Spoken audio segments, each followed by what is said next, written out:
지금부터는 전국의 주요 이슈들 함께 짚어보겠습니다. 오늘은 김진욱 전 더불어민주당 대변인, 이재영 전 국민의힘 의원과 함께하겠습니다. 안녕하십니까? 네, 안녕하세요.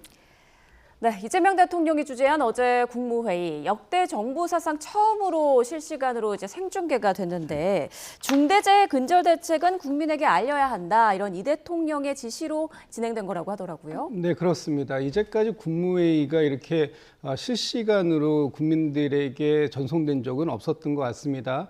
거의 대부분 앞에 대통령의 모두 발언 정도만 공개되고 그 이후에 그 토론이라든지 논의 과정들은 비공개가 되는 것이 그동안의 일반적인 관례였는데, 어제 같은 경우에는 대통령께서 이 국민들의 생활, 특히 그중에서도 중대재해로 인한 사고에 대한 예방 대책에 대한 논의를 국민들께서도 같이 한번 이렇게 충분하게 같이 논의 과정을 지켜보는 것이 좋겠다, 이런 이제 그 생각을 가지고 그 생중계를 이제 시작을 했는데, 논의 과정이 굉장히 진지했고 한 120여 분 동안 많은 그 관련된 내용들이 있었던 것 같습니다. 특히 대통령께서 그 중대재해에 대한, 특히 사망사고에 대해서 이 기업들의 책임, 그리고 기업들의 어떤 의식 개선이라든지 여러 가지 것들을 여러 관련된 주무부처에게 주문도 하셨고, 특히 노동부 장관에게는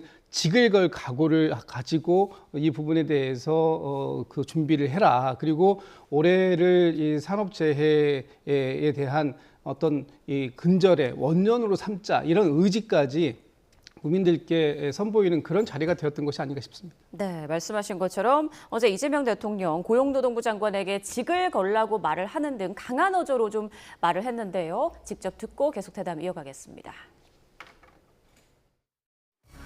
예상할 수 있는 일들 방어하지 않고 사고가 나는 것은 결국 죽음을 용인하는 거죠. 아주 심하게 얘기하면 법률적 용어로 미필적 고의에 의한 살인 아닙니까? 뻔한 산재 사망 사고가 막 반복적으로 상습적으로 발생한다. 그러면 아예 그냥 그걸 여러 차례 공시를 해가지고 투자를 안 하게 되면 주가가 폭락하게. 사람 목숨을 지키는 특공대다 이렇게 생각하고 정말로 철저하게 단속해야 됩니다. 직을 걸겠습니다. 네, 진짜로. 이번에 이거 해가 상당 기간이 지나도 산재가 안 줄어들면 진짜 직을 거십시오. 그렇게 하겠습니다. 네, 산재 사망 사고에 대해서 미필적 고의에 의한 살인 아니냐, 이런 말을 했고요. 또 불시 단속 등 현장에 이재명 대통령도 직접 한번 가봤으면 좋겠다, 이런 말도 했어요. 어떻게 들으셨습니까? 일단은 그 본인이 이 정권이 출범하면서 가장 중요하게 생각하는 정책에 대한 그 의지를 강하게 드러냈다고 보여지고요. 일단 국민들이 그동안 이런 중대재해 관련된 사고 사건이 일어났을 때마다 매우 분노했던 지점이 분명히 있긴 하거든요. 그래서 그런 거에 대한 충분한 이제 그 조치를 취하겠다, 이런 말씀을 하신 것 같아요. 특히 이제 생중계까지 하면서 어찌 보면은 이것을 이제 그 가장 큰 애드 언론을 띄운 거나 마찬가지인데, 저는 일단은 정책 방향성에 대해서는 나쁘지 않은데 오히려 응원할 수도 있는 거예요, 사실은. 무고한 죽음에 대한 정부가 책임을 지게끔 만드는 부분. 근데 이제 대통령의 말씀 하나하나는 이게 정책으로 이루어질 수 있고 또 그렇게 실제로 될 때가 있고, 그거를 받아들이는 대상자들은 굉장히 긴장하게 되잖아요. 근데 주가가 폭락하게 만들어야 된다.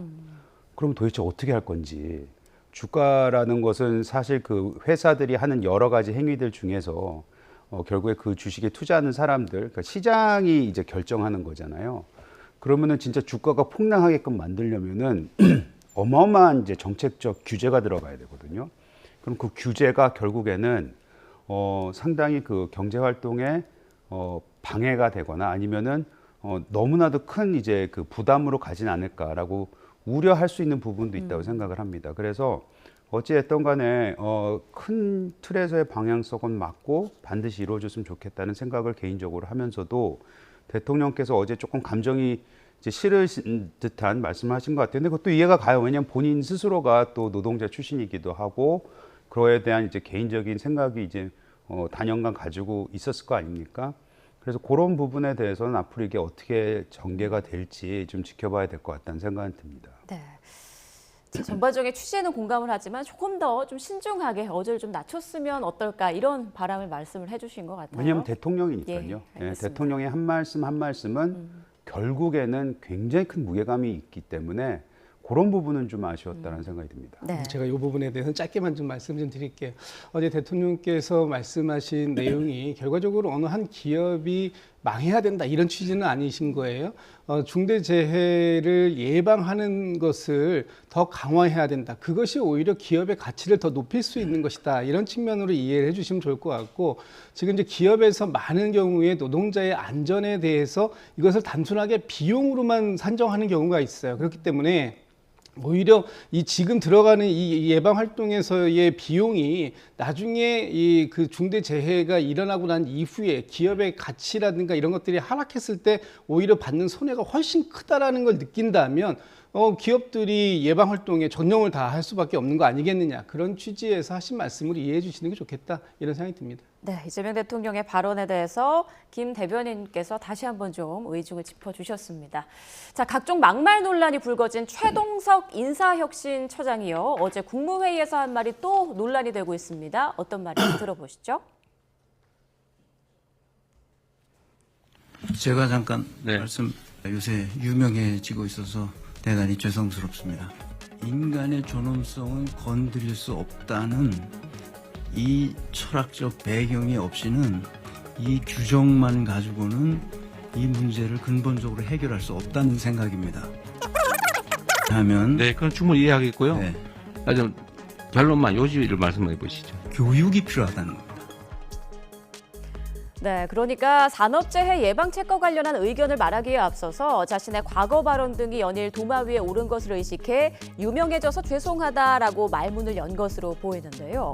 이 같은 농담 섞인 듯한 표현에 야권을 중심으로 사안의 엄중함을 모르는 거 아니냐 이런 비판이 쏟아졌습니다. 최수진 국민의힘 수석 대변인은 아직도 본인이 조회수 올리기 바쁜 유튜버라고 생각하는 거 아니냐며 직격했습니다. 결국 최 처장은 해당 발언 4시간 반 만에 서면으로 추가 사과문을 냈는데요. 자신의 일부 거친 표현으로 심려를 끼친 점에 대해서 송구하고 더욱 신중한 언행으로 국민 여러분의 눈높이에 걸맞은 공직자의 자세를 갖겠다고 강조했습니다. 그럼에도 여권에서마저 최 처장의 태도가 직무 수행에 맞지 않는다는 우려의 목소리가 나왔습니다. 더불어민주당 중진 박범계 의원의 말 들어보시죠. 너무 험한 말들을 많이 해가지고 참으로 민망하기 짝이 없는 일이긴 하죠. 인사혁신처장의 직위는 차관급이지만 네. 그 역할은 굉장히 중요한 역할이거든요. 네. 과거의 그런 태도는 적어도 현 인사혁신처장으로서 직무를 수행하기에는 좀 어려운 그런 태도와 철학을 갖고 있었던 거 아닌가 하는 생각을 갖고 있습니다. 네, 요새 유명해지고 있어서 대단히 죄송스럽다. 이 말을 할 때 최 처장의 입가에 살짝 좀 웃음기가 돈 것도 같은데 어떻습니까? 농담식으로 한 말일까요? 어떻게 들으셨어요?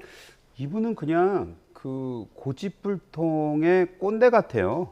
보여지는 게. 아니 어떻게 그 아침에 그 유명해져서 죄송합니다.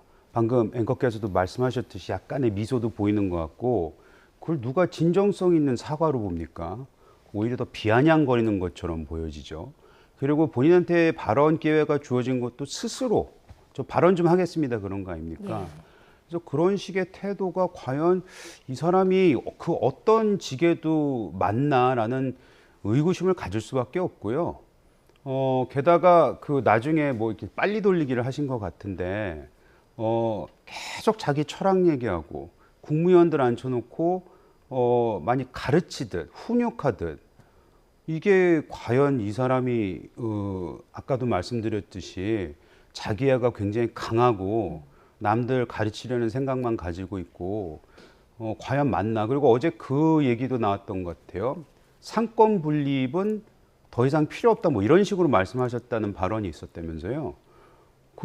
그렇다면은 본인이 정부의 직을 받으면 안 되죠. 상권 분립은 있어서는 안 된다고 생각하는 사람이 왜 그 자리에 가 있습니까? 그러니까 자리 욕심도 있는 것 같아요.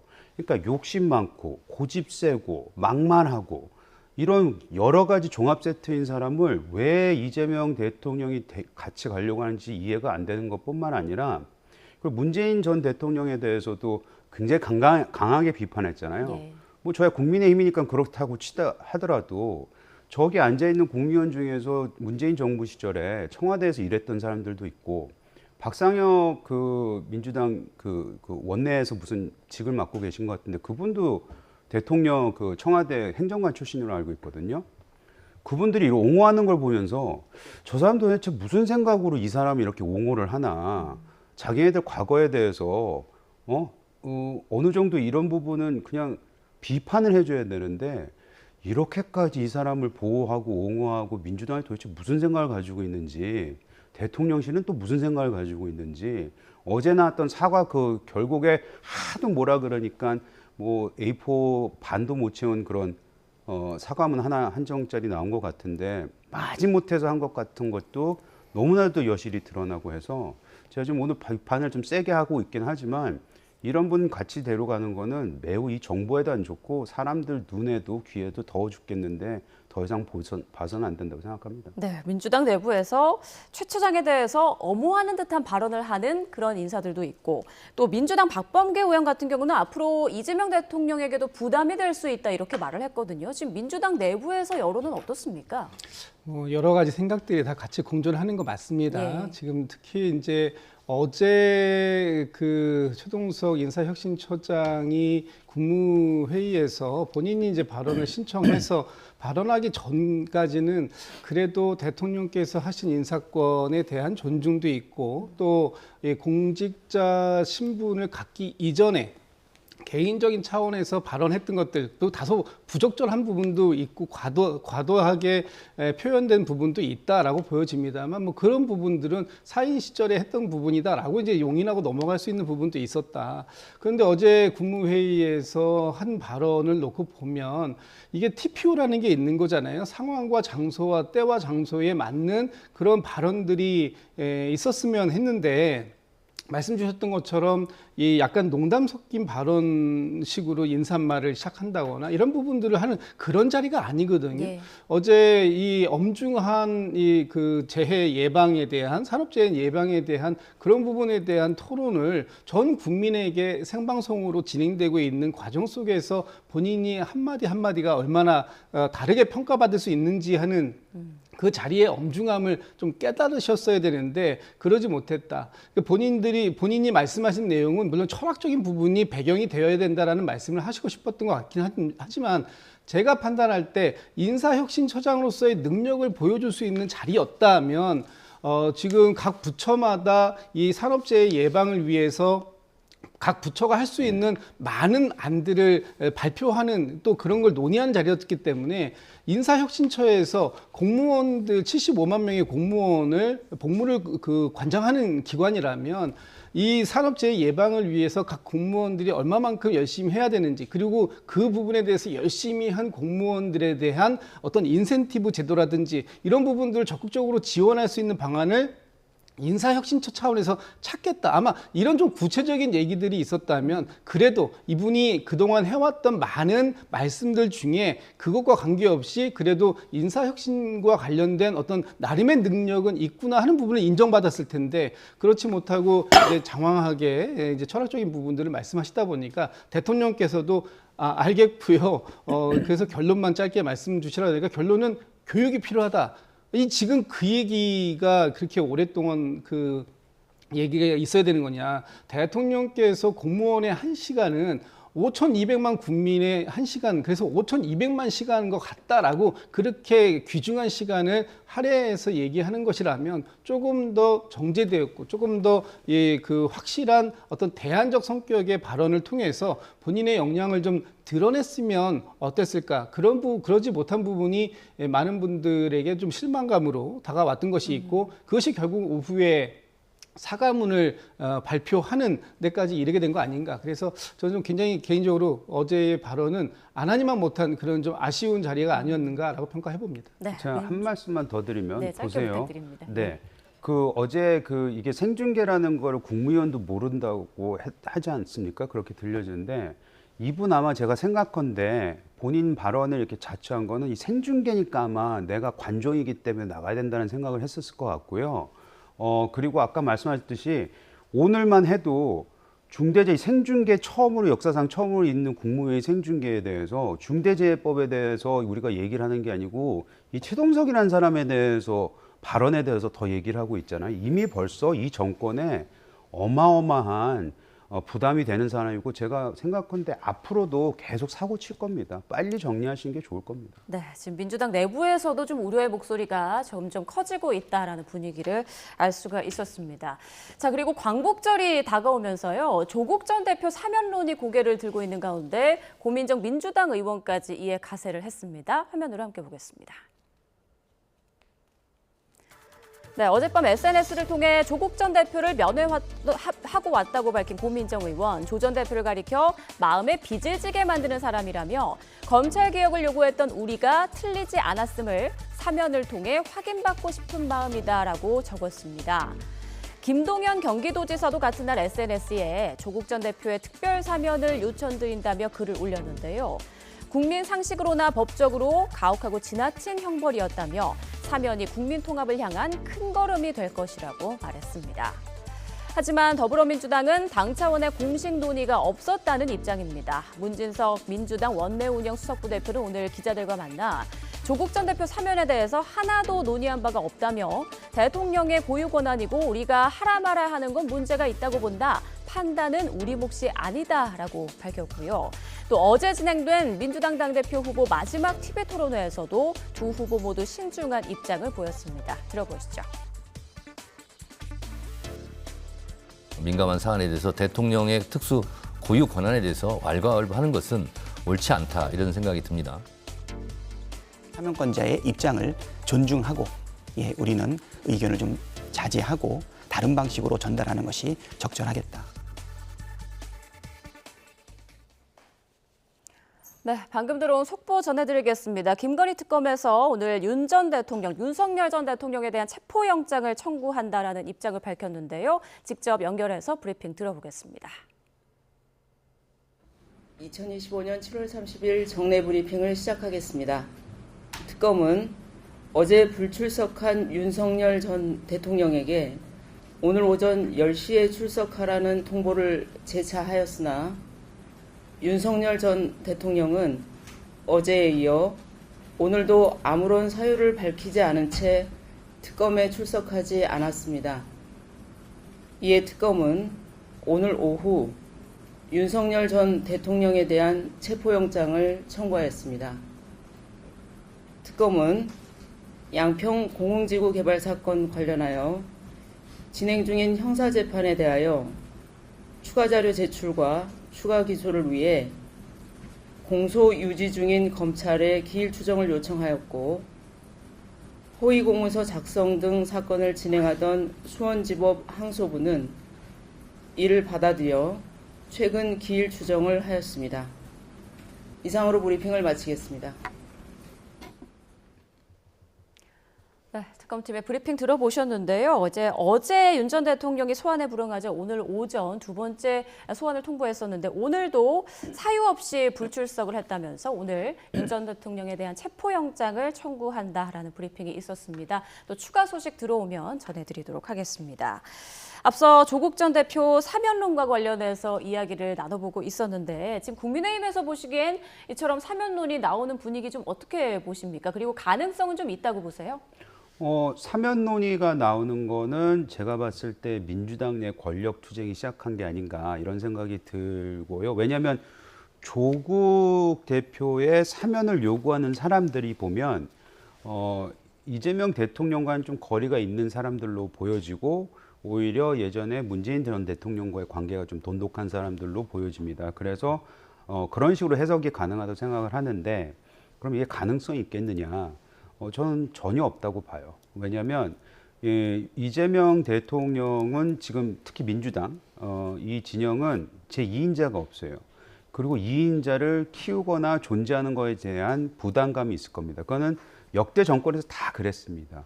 근데 지금 출범한 지 얼마 되지도 않은 이 정권에서 조국 대표를 만에 하나 사면을 한다면 정치적으로 굉장히 큰 영향력 있는 사람을 급부상할 가능성이 매우 높은데 조국한테 그런 기회를 줄 필요도 없고 그래서도 안 된다는 내부 의견이 아마 많지 않을까라는 상상이 가서 사면에 대해서는 거의 불가능할 거다라는 예측이 저는 됩니다. 네, 김진욱 전 대변인 말씀도 좀 듣고 싶은데, 그러니까 민주당 내부에서 조국 전 대표 사면에 찬성 반대 두 부류로 좀 갈리는 것 같거든요. 내부 분위기와 가능성 좀 어떻게 보십니까? 일단 뭐 내부에서 아직 조국 전 대표에 대한 사면 논의가 구체적으로 시작된 건 아니에요. 예. 일부 몇몇 의원님들, 특히 이제 우원식 국회의장이 이번 달 초에 조국 전 대표를 접견한 것이 이제 알려지고 난 이후에 어떤 조국 전 대표의 사면 논의가 조금씩 이제 나오고 시작하고 거기에 고민정 의원이나 또는 강득구 의원이 개인적인 차원에서 SNS를 통해서 사면이 필요하다라는 지금 의견들을 밝히고 있는 아주 이제 논의의 초입 단계에 있는 것이 아닌가라는 생각이 드는데 어쨌든 대통령실에서 우상호 정무수석이 이 사면과 관련돼서 얘기한 게 있지 않습니까? 일단 올해가 광복 80주년이기 때문에 그런 부분들을 감안해서 8.15의 특별사면은 민생사면 위주로 지금 준비를 하고 있다 이렇게 얘기하고 있고 정치인 사면에 대해서는 아직까지 논의하고 있지 않다 이렇게 얘기를 했습니다. 예. 그런데 지금 이제 특별사면의 어떤 그 절차를 보면 일단 법무부에서 이 사면복권에 관련된 심사를 먼저 해야 되고요. 두 번째가 이 사면심사위원회를 거쳐야 되고 그리고 세 번째가 국무회의를 해야 되고 그리고 난 이후에 대통령의 재가 그리고 법무부에서 이것을 고시해야 시행이 되는데 지금 이제 오늘이 7월 30일인데요. 8월 15일까지 그리고 이 국무회의가 가능한 날짜를 보면은 8월 12일이 마지막 데드라인입니다. 8월 15일 전. 이렇게 따지고 보면 이제 한 열흘 정도에 밖에 시간이 없는 상태에서 아직까지 논의가 시작되고 있지 않은 상태, 이 상태에서 갑작스러운 정치인 사면들이 논의가 될 것이다. 이렇게 기대하기는 좀 어려운 측면이 있지 않는가. 이것이 현실적인 측면이라고 보여지고 예. 그런 차원에서 이번 이 8.15 사면에 대한 이 조국 전 대표의 사면을 기대하시는 조국 혁신당의 당원들 또 뭐 지지자들도 계시고 또 우리 당의 일부 의원들께서도 또 지지자들께서도 이미 조국 전 대표가 그 갖고 있는 죄의 크기와 형벌의 크기가 다르다. 그래서 이미 과도한 형벌을 받았다. 이 그 조국 대표가 그 가족이 멸문지화에 이르기까지의 그런 큰 화를 입을 정도의 형벌을 가하는 것은 이미 충분히 죄값을 다 치른 것이기 때문에 사면이 필요하다라고 요구하시는 분들도 계세요. 그렇지만 현실적인 이런 여러 가지 프로세스를 봤을 때 이번 8.15에는 좀 어렵지 않을까.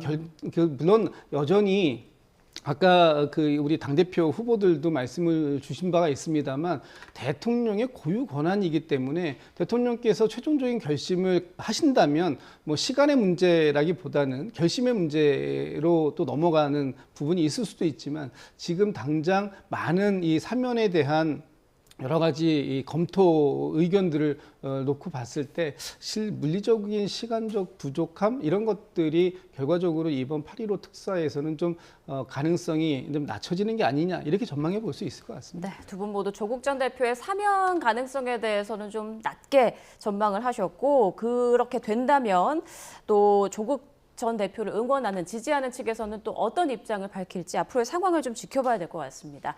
다음 이슈로 넘어가 보겠습니다. 조금 전 속보로 전해드렸는데요. 김건희 특검팀에서 오늘 윤 전 대통령에게 체포영장을 청구한다라는 속보 저희가 전해드렸는데 지금 상황 어떻게 보십니까? 윤 전 대통령 측에서는 건강상의 이유를 들었거든요. 그러니까 예측 실명 위험이 있다는 주치 진료의견서를 구치소에 제출할 예정이다 이렇게 밝혔는데 지금 상황 좀 어떻게 보세요?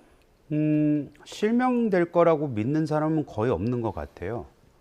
그냥 안 나오기 위한 예, 그 하나 이제 명분을 내세운 거죠. 아마 여러 가지 이제 나올 겁니다. 근데 확실한 거는 이제 본인의 입장과 본인의 전략은 출석 안 하겠다, 불응하겠다, 협조 안 하겠다 이거잖아요. 예. 그 안에서 이제 여러 가지 가지치기를 하고 있는 건데 이제 저는 특검을 바라보면서 굉장히 아쉬운 게 특검의 속보를 제가 이렇게 방송하다 보면 많이 보여지거든요. 근데 속보는 떴는데 내용은 항상 똑같아요. 그냥 대통령 윤석열 전 대통령 불응, 출석 안 하겠다. 요 얘기밖에 없습니다. 그리고 특검이 지금 현재 가장 역대 최대, 최장, 세 개의 특검이 지금 동시 진행되고 있잖아요. 근데 나오는 얘기들을 들어보면 이미 벌써 알았던 거나 뭐 새로운 거는 별로 없고 오히려 새로운 거는 뭐 목걸이가 가짜네만에 요 정도 얘기밖에 없어요. 김건희 특검으로 예를 들어서 돌아가자면은 뭐 예를 들어 16개 사안이 있다고 얘기를 했지만 거기에 대해서 뭐 뚜렷하게 국민들이 진짜 관심 갖고 이거는 사회적으로 굉장히 큰 문제가 있고 앞으로 제도적으로 우리가 고쳐나가야 되겠다라고 얘기하는 그런 핵심적인 얘기들에 대한 새로운 사안이라든지 뭔가 좀 속을 이렇게 확 풀어줄 수 있는 궁금증을 해소할 수 있을 만한 그런 성과가 나오고 있지 않습니다. 그래서 굉장히 바쁘게는 움직이는 것 같고 굉장히 여러 군데를 압수수색을 하고 있는 것 같긴 하지만 이 특검이 도대체 뭘 하고 있는지에 대해서는 사실 결과물이 별로 없다고 생각하고 오히려 정치적으로는 매우 민감하게 움직이고 있는 것 같긴 해요. 그러니까 오히려 이게 정치적 특검이지 과연 성과 위주의 특검인가라는 생각이 듭니다. 한 예를 들면 뭐 이준석 대표가 다른 당이긴 하지만 전당대회를 통해서 당대표가 됐는데 그 다음날 아침에 압수수색에 들어갔잖아요. 그거는 누가 봐도 그냥 정치적 보복성, 정치적 탄압이 비춰지는 그런 특검의 행위입니다. 그렇기 때문에 하는 일은 제대로 안 하고 이렇게 정치적 행위만 계속하고 있는데 과연 이게 가면 갈수록 국민들한테 오히려 이 특검에 대한 그 불신이 더 높아지지 않을까라는 생각이 듭니다. 네, 말이 나온 김에 묶어서 좀 말씀을 여쭤볼게요. 그러니까 윤 전 대통령에 대한 체포영장 청구나 오늘 또 이준석 대표 사무실에 대한 또 2차 압수수색에 나선 그 특검팀의 움직임이나 너무 과한 거 아니냐, 정치적 수사 아니냐 이렇게 말씀을 하셨거든요. 어떻게 보십니까? 특검을 왜 하는 겁니까? 결국은 진실을 규명하기 위해서 하는 것이고 지금 특검에서는 진실의 그 문 앞에 한 걸음 한 걸음 전 다가가고 있다고 보고 있습니다. 지금 윤석열 전 대통령이 오히려 그 진실을 가리기 위해서 본인이 할 수 있는 최대치의 저항을 하고 있는 것일 뿐이에요.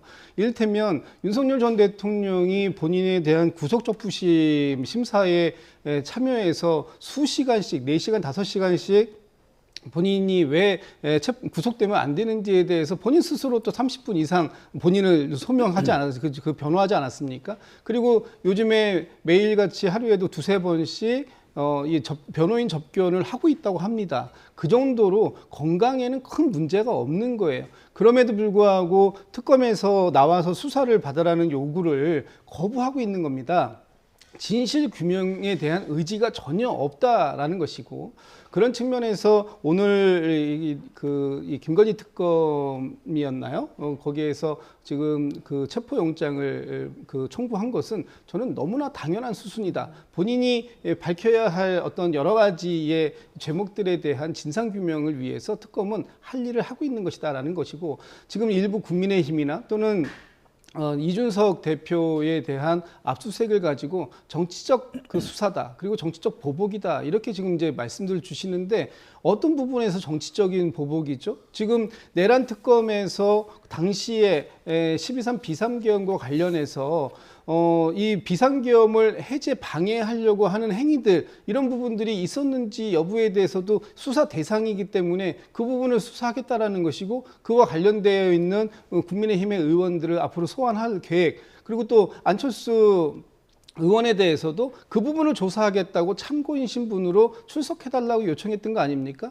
이준석 그 대표 같은 경우는 어떻습니까? 지금 윤석열, 김건희 두 부부가 어떤 공천에 개입했다라는 의혹이 있고 당시에 당대표로서 최종적으로 공천장에 도장을 찍어준 사람 아닙니까? 그런 과정들 속에서 명태균 게이트라는 것이 있었어요. 명태균 씨가 이 과정 속에서 김영선 그 전 의원에게 공천을 주기 위해서 여론을 조작하고 그런 부분들을 이준석 대표하고 연락을 했고 여러 가지 정황들이 있었기 때문에 그 정황들을 확인하는 과정입니다. 진실을 규명해가는 과정이에요. 그리고 오히려 이 부분에 대해서 이 특검에서 진즉에 그 강제 수사를 했어야 되는데 불구하고 이 개혁신당의 지금 당대표 선거 일정을 감안해서 오히려 그 기간 동안을 연기시켜서 유예해 준 것이다. 이렇게 보는 것이 더 합리적일 수 있습니다. 그렇기 때문에 지금 국민의힘이나 개혁신당에서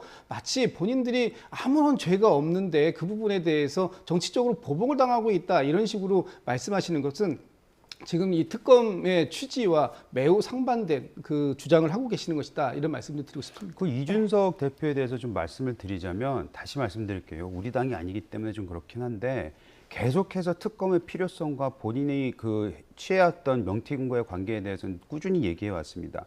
더 들여다볼 거 있고 수사가 필요하다면 해야 되겠죠. 근데 다시 말씀드리지만 이거는 인식의 차이가 분명히 있고요. 이걸 바라보는 비법조인이 대부분이 우리나라 국민들은요.